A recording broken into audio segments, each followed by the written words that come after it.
우리는 결코 당신을 용서하지 않을 겁니다. 재판장에서 나오는 피해자의 유가족이 한 남성에게 한 말입니다. 남성의 이름은 블레라리 마바이. 그는 남아프리카 공화국 이스턴 케이프의 한 시골 마을인 톨레니에서 5년간 20명의 목숨을 앗아간 인물입니다. 블레는 일부러 여성들만 노렸고 피해자의 나이는 1세에서 79세까지 무차별적으로 범행을 저질렀습니다. 그가 살던 마을은 오랜 기간 이어진 전쟁으로 인해 남성의 수가 부족했고 집을 수리해 준다며 돌아다니던 그를 사람들은 좋아했습니다. 그렇게 블레는 성인 남성이 집에 살고 있는지 구분할 수 있었고 이를 이용해 연약한 여성들만 사는 집을 대상으로 범죄를 저지른 겁니다. 2007년부터 시작된 그의 범행은 2012년까지 이어졌고 지속적인 범행에 경찰들은 그를 잡기 위해 노력했지만 별다른 증거도 없고 열악한 수사 환경 때문에 매번 허탕을 치기 일쑤였습니다. 2010년에는 경찰이 지역의 모든 남성들의 지문을 검사했지만 블레는 전사나 당시 신분 등록을 하지 않았기에 수사망을 빠져나갈 수 있었습니다. 그런 그가 2012년 8월 11일 범행 현장에 신발을 두고 오는 실수를 범합니다.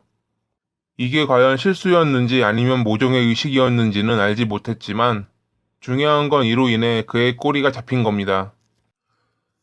그렇게 톨레니의 괴물이라 불리던 볼레는 신발에서 나온 DNA를 토대로 좁혀오는 수사망을 빠져나가지 못하고 결국 체포됩니다. 체포 당시 그의 나이 39이었습니다. 법정에선 그는 자신의 범죄에 대해 우리가 범죄를 저질렀어. 악령이 나에게 속삭였지.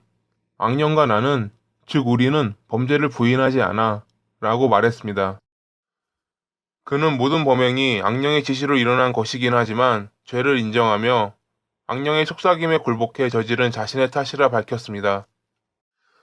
판사는 그에게 체포되지 않았다면 여전히 범죄를 저지르고 다녔을 것이냐고 물었고 그는 잠시 판사의 얼굴을 바라보더니 네라고 답합니다.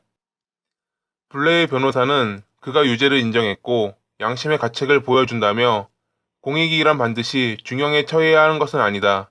법원은 어느 정도 자비를 베풀어 달라고 말합니다.